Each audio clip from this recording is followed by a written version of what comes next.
Hello guys, welcome back to my YouTube channel education value. आप सभी का हमारे चैनल एजुकेशन वैल्यू में स्वागत है। तो हम अपने इस सेशन में ईवीएस में पूछे जाने वाले क्वेश्चनों को सॉल्व करेंगे। तो आइए शुरू करते हैं। ईवीएस का पहला क्वेश्चन है आपका क्वेश्चन नंबर 61। जलीय पौधा निम्न में से कौन सी अनुकूलन विशेषता प्रदर्शित करता है? ऑप्शन ए, काष्ठ ऊतकों की अच्छी मात्रा, बी, जड़ों की अच्छी प्रणाली, सी, विच्छेदित पत्ते, या डी, मूलगोप। तो क्वेश्चन नंबर 61 का option number C is the correct answer, विच्छेदित पत्ते। आइए नेक्स्ट क्वेश्चन नंबर 62 को देखें हम लोग। अमित अपने पिता के साथ एक जंगल के किनारे से गुजर रहा है। उसके पिता उसे बता रहे थे कि कुछ जीव सहचर्य कर एक दूसरे की सहायता कर सकते हैं। उसके पिता निम्न में से किस सहचर्य की बात कर रहे थे? ऑप्शन ए, एक पेड़ पर लिपटी अमरबेल, बी, कीट पक्षी पौधा, सी, आम के पेड़ों पर उगने वाला ऑर्किड, या डी, चट्टानों की सतहों पर उगने वाला शैवाल। तो क्वेश्चन नंबर 62 का option number D is the correct answer. आइए नेक्स्ट क्वेश्चन नंबर 63। निम्न में से किन पशुओं में देखने और सुनने की क्षमता सबसे अधिक होती है? ए, चीते, बी, बाज, सी, डॉल्फिन, या डी, गिद्ध। तो क्वेश्चन नंबर 63 का option number A is the right answer. आइए नेक्स्ट क्वेश्चन नंबर 64। बगुले को प्रायः भैंस की पीठ पर कुछ खाते हुए देखा जाता है। इस सहचर्य में क्या लाभ होता है? ए, पक्षी को लाभ होता है और भैंस को हानि होती है, बी, पक्षी और भैंस दोनों को लाभ होता है, सी, केवल भैंस को लाभ होता है, या डी, केवल पक्षी को लाभ होता है। तो क्वेश्चन नंबर 64 का option number B is the correct answer. इसको हम सहजीवी भी बोल सकते हैं, सहजीवी। आइए नेक्स्ट क्वेश्चन नंबर 65। आपके पिता की माता का पति आपका क्या लगता है? ए, चाचा, बी, भाई, सी, दादा, या डी, जीजा। तो क्वेश्चन नंबर 65 का option number C is the correct answer, दादा। आइए क्वेश्चन नंबर 66 देखें। निम्न में से उचित भोजन समूह को पहचानिए जिससे हमें प्रोटीन की कमी को दूर करने के लिए अधिक मात्रा में खाना चाहिए। ए, अनाज, गुड़ और खट्टे फल, बी, दूध, दालें और मांस, सी, दूध, खट्टे फल और अंडे, या डी, अनाज, शहद और गुड़। तो क्वेश्चन नंबर 66 का option number B is the correct answer, दूध, दालें और मांस। आइए क्वेश्चन नंबर 67 को देखें हम लोग। निम्न में से कौन सा खाद्य घटक मानव शरीर के द्वारा पचाया व अवशोषित नहीं किया जाता है? इसमें से आपको बताना है कि इसमें से कौन सा अवशोषित नहीं किया जाता है। आइए ऑप्शन देखें।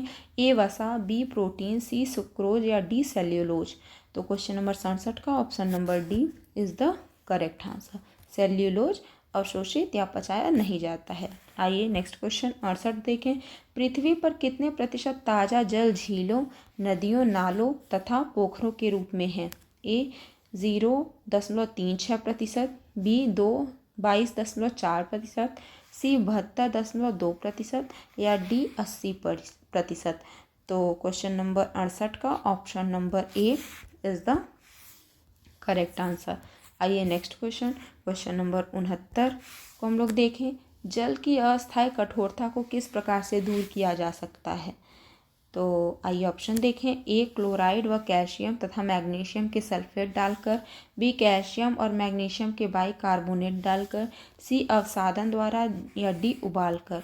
तो 69 का option number D is the correct answer. चलिए नेक्स्ट क्वेश्चन 70 आपकी स्क्रीन पे है। निम्न में से कौन सी विशेषताएं पूर्णतः ग्रामीण आवासों से संबंधित हैं? ए, कृषि बहुमंजिला कंक्रीट इमारतें, साधारण जीवन निरक्षरता, बी, हरियाली, भीड़, बस्तियां, बहुमंजिला इमारतें, सी, कृषि, संयुक्त परिवार, अंधविश्वास, अच्छी हवा, या डी, हरियाली, रोजगार के अवसर, बस्तियां, अंधविश्वास। तो क्वेश्चन नंबर 70 का option number C is the correct answer. चलिए क्वेश्चन नंबर 71। आजकल लोग अधिक से अधिक व्यक्तिगत वाहनों का प्रयोग करने लगे हैं। निम्न में से इस गतिविधि का प्रभाव कौन सा होगा? ए, हवा में छोटे कणों में बढ़ोतरी, बी, प्राकृतिक संसाधनों की कमी, डी, ध्वनि के स्तर में बढ़ोतरी, या डी, सी, ध्वनि के स्तर में बढ़ोतरी, या डी, ये सभी। तो 71 का option number D is the correct answer. आइए 72 क्वेश्चन देखें। ओह मानव, मैं अपनी उपस्थिति से तुम्हें परेशान करता हूँ, तुम मेरे स्तर में बढ़ोतरी के लिए जिम्मेदार हो, कौन हूँ मैं?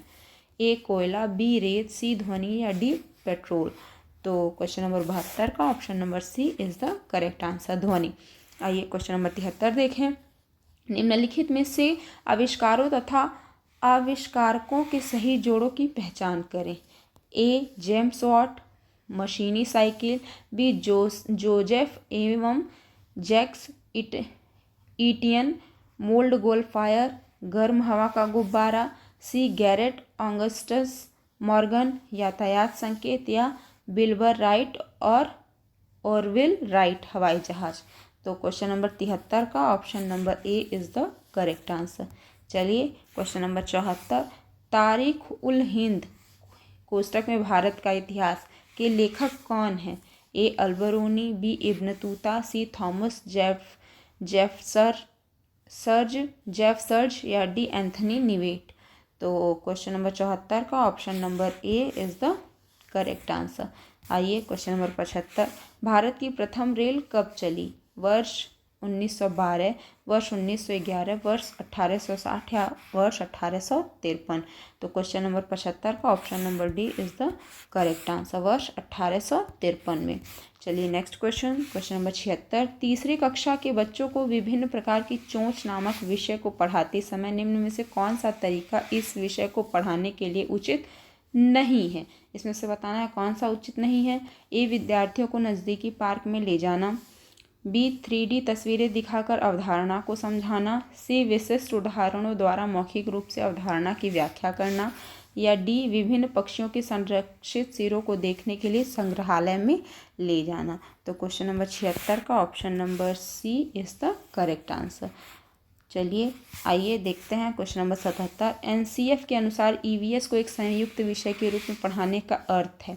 ए विद्यार्थियों के समूह में EVS की सभी अवधारणाओं की शिक्षा देना, बी EVS की शिक्षण गणित अवधारणाओं के साथ जोड़कर देना, सी विज्ञान की अवधारणाओं के शिक्षण पर भाषा पर बल देना, या डी विज्ञान और सामाजिक अध्ययन के विषयों को पर्यावरण अध्ययन के एक विषय के रूप में पढ़ाना। तो क्वेश्चन नंबर 77 का option number D is the correct answer. आइए क्वेश्चन नंबर 78 देखें हम लोग। EVS की कक्षा में विद्यार्थियों के व्यक्तिगत अनुभवों का महत्व देने से क्या लाभ है? ए प्रत्येक छात्रा को शिक्षक के साथ जोड़ना, बी छात्रों के संप्रेषण कौशल का विकास करना, सी प्रत्येक छात्र के व्यक्तिगत अनुभव को महत्व देना, या डी विषय के ज्ञान को छात्रों के अनुभवों से जोड़ना। तो क्वेश्चन नंबर 78 का option number D is the correct answer, विषय के ज्ञान को छात्रों के अनुभवों से जोड़ना। तो आइए क्वेश्चन नंबर 79 देखें हम लोग। EVS की किताब में करके देखें और लिखें खंड को शामिल करने का उद्देश्य है। ऑप्शन ए विद्यार्थियों को परीक्षा के लिए तैयार करना, बी उनके लेखन कला का विकास करना, सी उन्हें घर पर व्यस्त रखना, या डी उन्हें प्रत्यक्ष अनुभव प्रदान करना। तो क्वेश्चन नंबर 79 का option number D is the correct answer. आइए क्वेश्चन नंबर 80 को देखें हम लोग। EVS की अवधारणाओं के सामूहिक अधिगम का मूल्यांकन केंद्रित होना चाहिए। ए परिणामों की सफलता पर, बी अंतर्वैयक्तिक गुणों पर, सी समूह के प्रत्येक बालक के कार्य पर, या डी जिसके अंतर्गत कार्य पूरा किया गया हो। तो क्वेश्चन नंबर 80 का option number B is the right answer. आइए क्वेश्चन नंबर 81 देखें। NCF के अनुसार विद्यार्थियों को जागरूक करने तथा सामाजिक प्रक्रिया को समझाने के लिए EVS एक शिक्षक का कौन सा उपागम अपनाना चाहिए?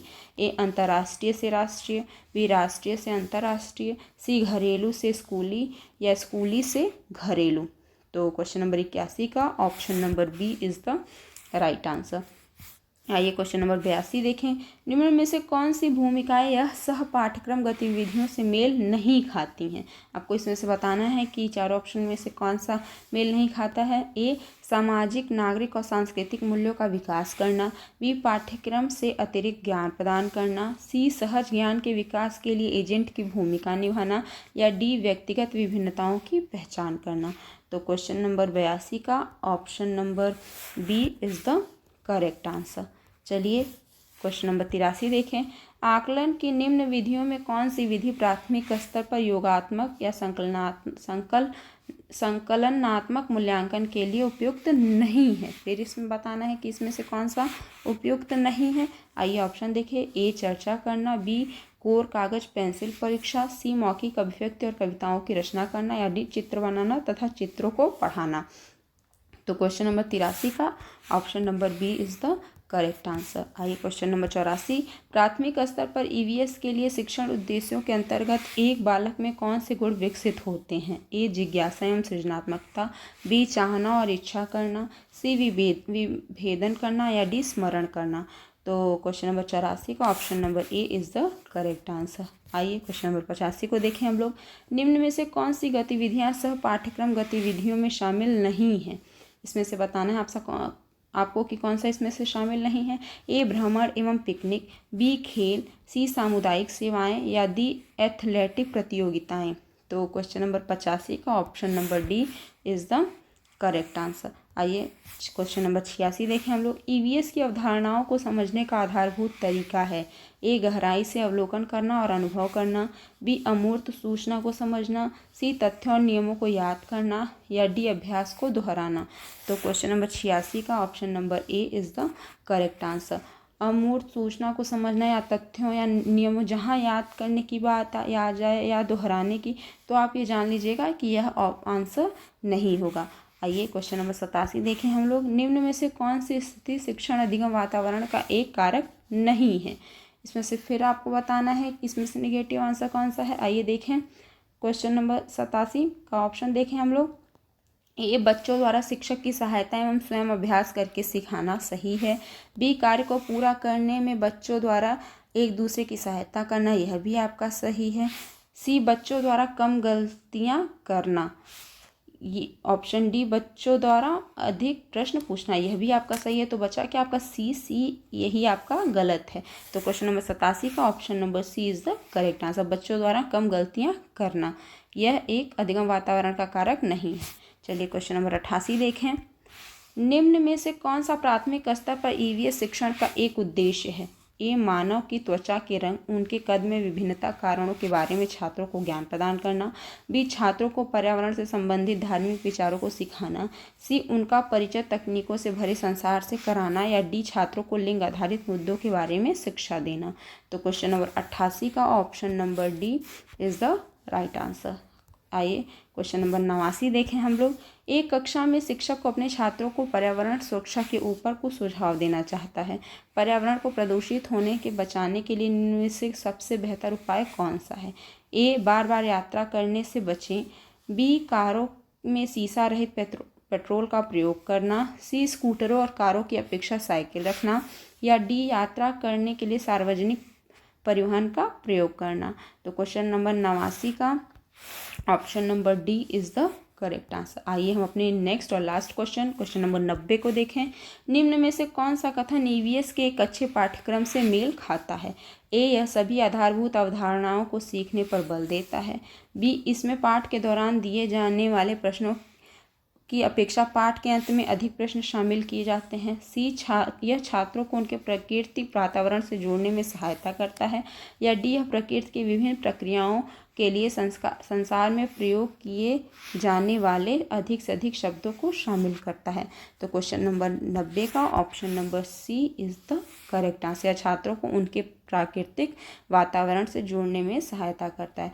तो फ्रेंड्स, आपको यह ईवीएस की क्लास कैसी लगी आप अपने कमेंट के माध्यम से ज़रूर बताएं। हमारे चैनल को अधिक से अधिक लाइक करिए, सब्सक्राइब करिए, हमारी वीडियो को अधिक से अधिक शेयर करिए, जिससे और लोग भी इसका लाभ उठा सकें। इसी के साथ मिलते हैं अपने नेक्स्ट सेशन में नए क्वेश्चन के साथ। तब तक के लिए टेक केयर, थैंक यू।